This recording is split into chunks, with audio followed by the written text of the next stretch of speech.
Hi කොහොමද ඔයාලට? කජු කන්න අපි කවුරුත් කැමතිනේ. ඔන්න ඉතින් අද මේ වීඩියෝ එකෙන් මම අරන් එන්නේ රසට නිවැරදිව කජු කරියක් හදාගන්න විදිය. මේ විදිහට කජු හදලා බලන්නකෝ මේක මාරම රසයි.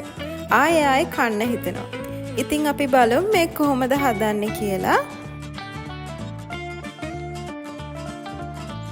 මෙතන මම අරන් තියෙනවා කජු ග්‍රෑම් 250ක්.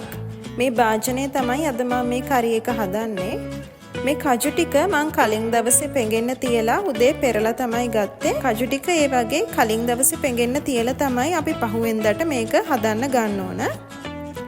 දැන් මේ කජු වලට මම සුදු ලුණු එකතු කරගන්නවා. මෙතන මම සුදු ලුණු බික් 5ක් විතර කපලා තියෙනවා. ඒක මම එකතු කරගන්නවා.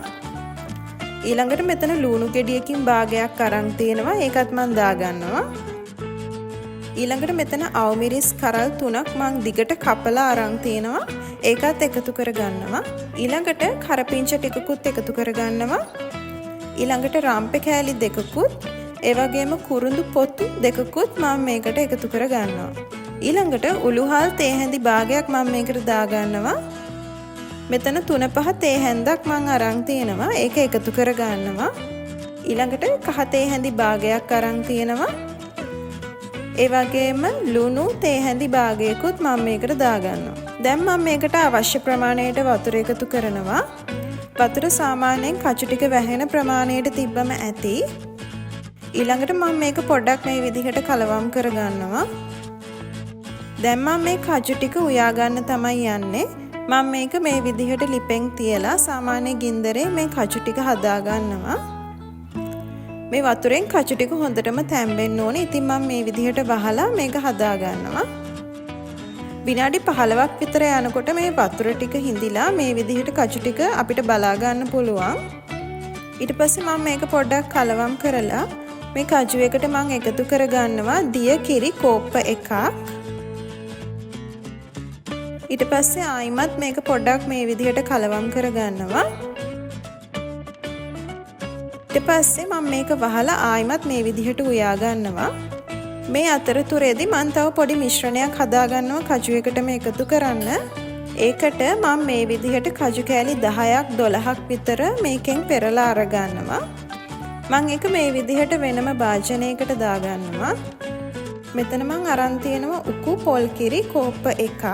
මේ උකු පොල් කිරි කෝප්ප එකෙන් පොඩි ප්‍රමාණයක් මම මේ කජු ටිකට මේ විදිහට එකතු කර ගන්නවා. ඊට පස්සේ මේ අරගත්තු කජු ටිකයි මේ පොල් කිරි ටිකයි හොඳට බ්ලෙන්ඩ් කර ගන්න ඕන.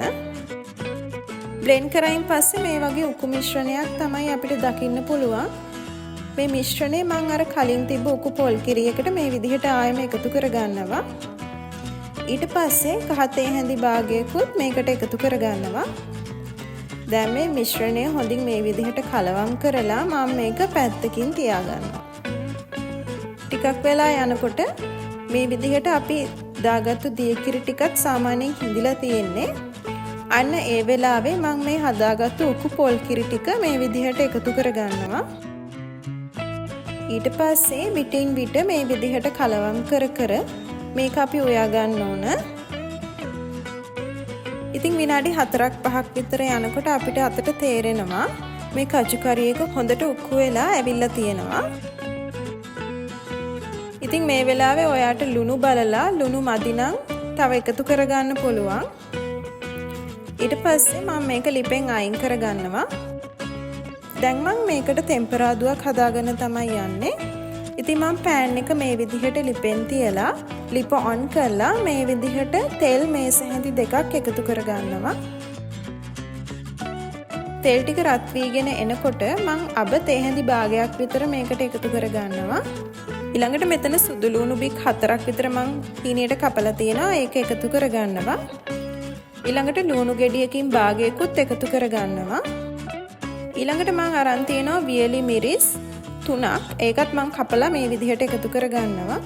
දැන් මම මේක ටිකක් බැද ගන්නවා. සාමාන්‍යයෙන් ලුණු ටික ලා දුඹුරු පාටක් වගේ වෙනකන් මම මේක බැද ගන්නවා. දැන් අපි ටෙම්පරාදුවත් හදාගෙන ඉවරයි. දැන් මම මේක ලිපෙන් අරගෙන අපි හදාගත්තු කජු කරි එකට එකතු කර ගන්නවා. ඉතින් තෙම්පරාදුව නැතුව වුණත් ඔයාලට කජු කරියක් කන්න පුළුවන්. හැබැයි තෙම්පරාදුවත් එක්ක මේ කරිය ගොඩාක් රසයි. ඉතින් උත්සව අවස්ථාවකට දානයකට එහෙම ගැලපෙන රසම ව්‍යංජනයක් තමයි කජු කියන්නේ. ඒ වගේ මේක හදන්නත් ගොඩාක් ලේසි.